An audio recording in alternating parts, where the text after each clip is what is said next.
Hello, this is Pufferbricks. What is up? And today we'll be reviewing the mech battle Spider-Man vs. Doc Ock. This is arguably the most forgotten set of the new Marvel wave, as it's overshadowed by great sets like the Daily Bugle and the Hulkbuster. But still, the set's got something to say for itself at least.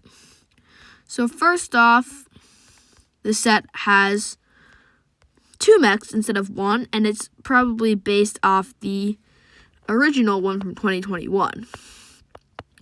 However, this one does have some more issues, but it does have some good parts that the 2021 mechs did not have. So starting off, we have this Spider-Man mech, which is definitely based off the Iron Spider suit. There's no arguing against that. But the issue is, his legs and feet are way too skinny. Like, he has 1 toe. What is wrong with that? Another issue with it is that he has 2 barbs instead of 4. And it's not very screen accurate. The third issue with the Spider-Man mech is that it has a normal Spider-Man instead of something loosely based off the Iron Spider suit.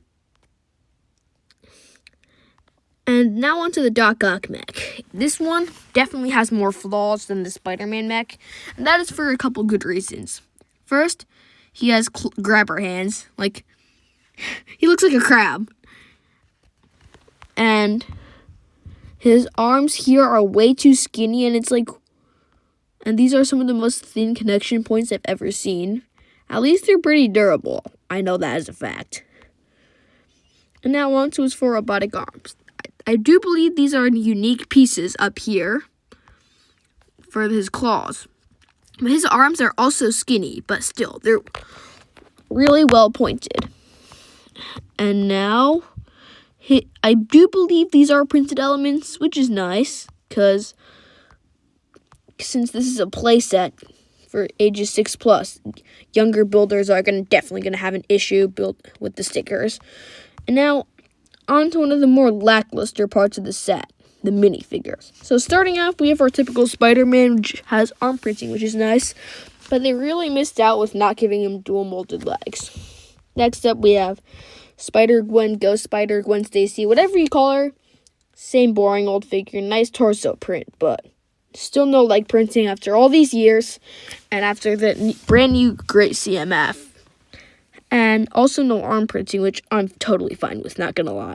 And now, onto one of the worst figures I've ever seen, Doc Ock. He doesn't even have tentacles. What is Doc Ock without his tentacles anyway? His torso does seem to be slightly based off the one from PS4 Spider-Man, but his goggles are completely dark. And his smile is very questionable, and he looks kind of fat.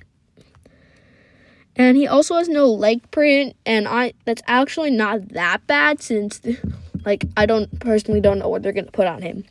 The real issue, though, is his alternate face print, which will go here. It just looks like he's mad. He's not supposed to be scared or anything. He's just really mad. And now, still goofy set pictures. But the best part about the set, though, is that it's got some really cool armor piece techniques up here. And in addition to that, that is really all that's good for the set, so let's take a look at its videos. So there are stud shooters, and there's not much to see on the back either.